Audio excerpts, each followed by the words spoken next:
దేవుని నామమునకు మహిమ కలుగునుగాక. ఈ ఉదయకాలము మీకందరికీ వందనాలు తెలియచేస్తున్నాను. ఈ దినము మిమ్మలను బలపరచు దేవుని మాట. యథార్థముగా ప్రవర్తించు వారికి ఆయన ఏ మేలును చేయక మానడు. కీర్తనలు 84వ కీర్తన 11వ చరణం. కోరహు కుమారులు ఈ మాటలు అనడం మనం చూస్తున్నాం. అలాగే మొదటి రాజుల గ్రంథము 15వ అధ్యాయము 4వ వచనంలో చూస్తే, దావీదు యెహోవా దృష్టికి యథార్థముగా నడుచుకొనుచు ఆయన తనకిచ్చిన ఆజ్ఞలలో దేని విషయమందును తప్పిపోకుండెను అని ఈ భాగంలో మనకు కనబడుతుంది.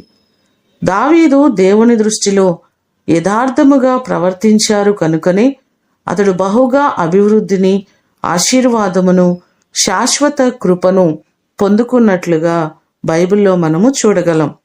మనము కూడా యథార్థముగా జీవించినట్లయితే దేవుడు అనేకమైన మేలులు, ఆశీర్వాదములు మనకు కలుగు చేస్తారు. ఈ మాటలు వింటున్న మీరందరూ దేవుని ద్వారా అత్యధికమైన మేలులు పొందుకొని ఆశీర్వదించబడుదురుగాక. ప్రార్థన చేసుకుందాం. పరిశుద్ధుడు అయిన తండ్రి, మీ ప్రశస్తమైన పాదములకు వందనాలు, స్తోత్రాలు. మీ కృప చొప్పున దావీదు యథార్థముగా నడుచుకునుటను బట్టి అతనిని మీరు బహుగా ఆశీర్వదించారు. అనేకమైన మేలులను అనుగ్రహించి, అభివృద్ధినిచ్చి, కృపను అనుగ్రహించి, అనేకమైన జయములను మీరు దయచేశారు.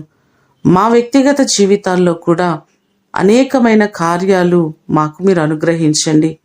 మా ప్రియులెల్లరినీ మీరు జ్ఞాపకం చేసుకుని ప్రతి వారికి నీ కృపాక్షేమములు తోడుగా ఉంచి వారి కుటుంబాలను సమృద్ధిగా మీరు ఆశీర్వదించమని యేసు అతి శ్రేష్టమైన నామమున అడిగి వేడుకొని పొందియున్నాము తండ్రి. ఆమేన్. దేవుడు మిమ్ములను దీవించునుగాక.